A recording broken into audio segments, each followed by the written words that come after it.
नमस्ते भारत। अपने इस वीडियो के माध्यम से एक बार फिर से बिग ब्रेकिंग और बहुत इंपॉर्टेंट अपडेट्स जो अभी तक इस वक्त तक हुई हैं राज कुंद्रा के पोर्नोग्राफिक केस में, वो लेकर के आ रही हूँ। आप सबसे निवेदन की वीडियो को अंत तक देखिएगा, अपने पॉइंट ऑफ व्यू कमेंट के माध्यम से मुझ तक पहुँचाइएगा और जिन लोगों ने अभी तक मेरे चैनल को नहीं सब्सक्राइब किया वो ज़रूर कर लीजिएगा। बहुत सारी लेटेस्ट डेवलपमेंट चल रही हैं, बहुत हो हल्ला हो चुका है, बहुत सारे लोगों के ऊपर गिरफ्तारी की तलवारें लटक रही हैं। राज कुंद्रा बताते हैं कि जेल के अंदर बहुत परेशान है, 200 कैदियों के साथ उनको एक ही बैरक में रखा हुआ है और कोई वीवीआईपी ट्रीटमेंट उनको नहीं दिया जा रहा है। ये तमाम बातें सूत्रों के हवाले से निकल करके आ रही हैं। लेकिन आज मैंने एक जोया नामक जो एक्टर हैं, बेसिकली जोया राठौर उनका नाम है, उनका एक इंटरव्यू देखा जो उन्होंने एक चैनल को दिया था और उसको सुन करके मुझे बहुत ही ख़राब लगा, क्योंकि जिस तरीके से उन्होंने पूरी कहानी नरेट करी अपनी राज कुंद्रा के हॉटशॉट ऐप को लेकर के, और उमेश कामत जो राज कुंद्रा के लिए ये सारे लोगों से बात किया करता था, वो अगर आप सुनेंगे तो आप लोग एक्चुअली सकते में आ जाएंगे। फिर आप लोगों को लगेगा कि फिर इतनी मतलब सती सावित्री वाली इमेज इन लोगों के द्वारा क्यों अपनी पेंट करने की कोशिश की जा रही है। ये जो एक्टर है, इन्होंने बोला कि कोविड काल में हम सब लोगों को फिनेंशियल लॉसेस हो रहे थे, काम नहीं मिल रहा था और मैं बोल्ड कंटेंट बनाती थी। उन्होंने किसी ऐप का नाम लिया विच आई डोंट रिमेंबर नाउ कि मैं उनके लिए बोल्ड कंटेंट बना रही थी। और उसके बाद Umesh Kamat got in touch with me और उमेश ने बोला कि हॉटशॉट राज कुंद्रा का ऐप है, अब मैंने ले लिया है, अब मैं उस पर हम लोग काम कर रहे हैं, बोल्ड कंटेंट बना रहे हैं, इरोटिका बना रहे हैं और प्रॉपर अग्रीमेंट हम तुम्हारे साथ साइन करेंगे, will pay you good money और डोंट वरी, तुम्हें टेंशन लेने की कोई ज़रूरत नहीं है, क्योंकि ये जो कंटेंट बनाएंगे वो सारे का सारा जब हॉटशॉट पे अपलोड होगा तो वो इंडियन ऑडियंस के लिए नहीं है, वो सिर्फ और सिर्फ इंटरनेशनल प्लेटफॉर्म के लिए है। तो यहाँ पर वो आएगा भी नहीं, किसी को कुछ पता नहीं चलेगा। और कहते हैं उसके बाद जब उमेश कामत, गहना आदि की गिरफ्तारियां होने लगी तो चीज़ें जब बाहर निकली, इवन ग्रेप वाइन से जब बाहर निकली, तो इन लोगों को सबको वो कह रही है ऐसा कि हमें बहुत टेंशन होने लगी, क्योंकि हम तो सारे कलाकार लोग हैं और हमें लगा कि ये क्या हो गया, क्योंकि राज कुंद्रा बहुत बड़ा नाम है। राज कुंद्रा के ऊपर सबको भरोसा था कि ठीक है, we all will be safe, bold content बनाया जाएगा, एडल्ट कंटेंट बनाया जाएगा, लेकिन पोर्नोग्राफी करवाई जाएगी ऐसा किसी को पता नहीं था। एंड बाकायदा अग्रीमेंट की बात की जाती थी, बाकायदा अग्रीमेंट साइन करवाने की बात की जाती थी। तो तमाम जो मॉडल्स हैं, जो स्ट्रगलिंग एक्टर्स हैं, एस्पायरिंग जो एक्टर्स हैं, वो सारी अब खुल के बाहर निकल करके राज के, उमेश के, हॉटशॉट के बारे में, वियान इंडस्ट्रीज़ के बारे में बात कर रही हैं और अपना जो दुख है या उनको जो उनके साथ घटा है वो सारा बता रहे हैं। तो ये छोटा मोटा केस नहीं है। आप ये तमाम लोगों की जब बातें सुनेंगे ना तो बड़ा ही अजीब महसूस होता है।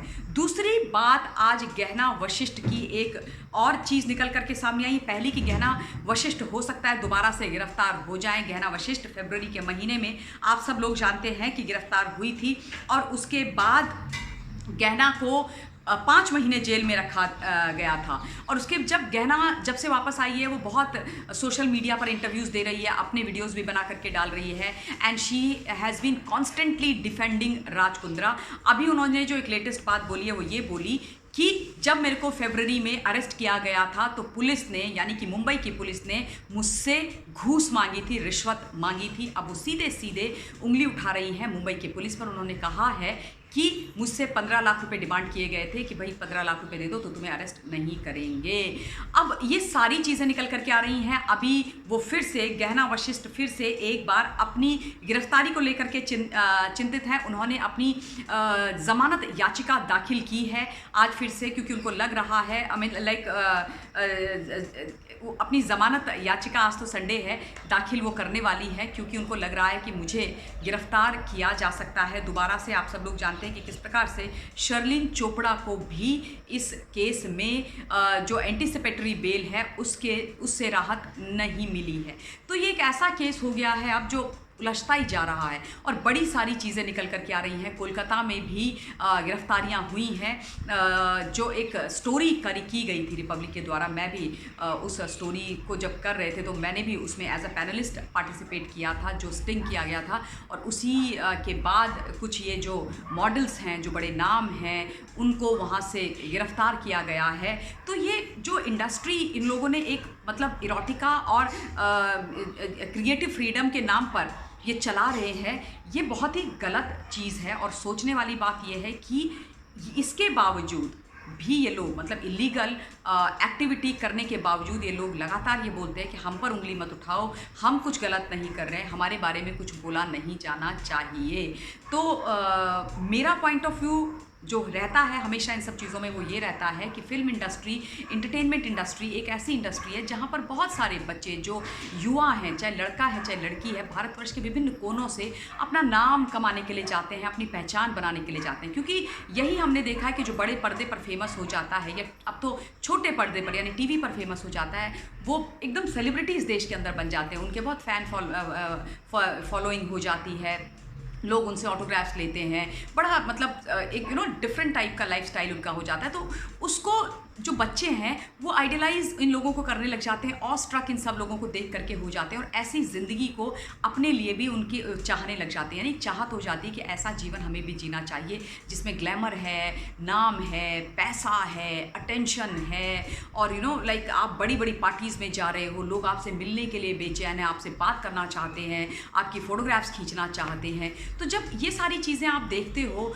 तो आपको लगता है कि आपको भी, यानी कि जो ये छोटे शहरों से या बाकी जो एक्टर्स हैं या जो सिंगर्स हैं या जो डांसर्स हैं, वो जाना चाहते हैं और अपना नाम बनाना चाहते हैं। तो मुझे लगता है कि इंडस्ट्री अच्छी है, इंडस्ट्री में अच्छे लोग भी हैं, लेकिन कुछ ऐसे लोग हैं जिन्होंने इसको ख़राब कर दिया। तो उनकी जो है सफाई होना बहुत ज़रूरी है, उनके ऊपर प्रश्न किया जाना बहुत ज़रूरी है, और उन लोगों को सज़ा भी देना अगर कोई भी गलत कर रहा है तो बहुत ज़्यादा ज़रूरी है। क्योंकि अगेन मैं बार बार यही बात बोलती हूँ कि इरोटिका, एडल्ट और बोल्ड कंटेंट के नाम पे पोर्नोग्राफी का काम किया जा रहा था, और राज कुंद्रा तो बड़े धड़ल्ले से ये सारे काम कर रहे थे। शिल्पा शेट्टी, आपको मालूम है कि हाई कोर्ट में जब वो गई तो हाई कोर्ट में उनको बहुत मुँह की खानी पड़ी जब उन्होंने 29 मीडिया हाउसेस के खिलाफ 25 करोड़ रुपए का डिफॉर्मेशन सूट फाइल किया। तो उसमें हाईकोर्ट ने, आदरणीय हाईकोर्ट ने यही बोला कि भाई आप पब्लिक लाइफ लीड कर रहे हो, और जो भी मीडिया हाउसेस हैं उनको हम रिपोर्ट करने से, खबरें दिखाने से रोक नहीं सकते हैं। वो अपना काम कर रहे हैं, और वो जितने भी अपनी रिपोर्टिंग कर रहे हैं वो पुलिस महकमे के सूत्रों के हवाले से जो न्यूज़ निकल कर के आ रही हैं वो ही बता रहे हैं। तो उस पर किसी को कोई आपत्ति नहीं होनी चाहिए, क्योंकि आप ऑलरेडी पब्लिक लाइफ में हो। ऐसा नहीं है कि you are a private person and आपके साथ कुछ हुआ है और उसके बाद मीडिया हाउसेस या फिर सोशल मीडिया पर किसी प्रकार की बात की जाएगी। तो इस पे भी उनको कुछ ज़्यादा सफलता मिली नहीं है। बड़ा ही इंटरेस्टिंग होने वाला है। अभी ज़मानत याचिका जो है लंबित है आदरणीय हाईकोर्ट में, राज कुंद्रा की, उस पर भी सुनवाई होगी। क्या होता है आगे, क्या लेटेस्ट डेवलपमेंट आती हैं, ये सारी चीज़ें मैं आप लोग को समय समय पर अपडेट करती रहूँगी। इस वक्त इस वीडियो के लिए अपनी वाणी को विराम देना चाहती हूँ। दूसरी वीडियो के माध्यम से जल्द आप लोगों के बीच में हाजिर होंगी। Till then stay safe, stay blessed and जय हिंद।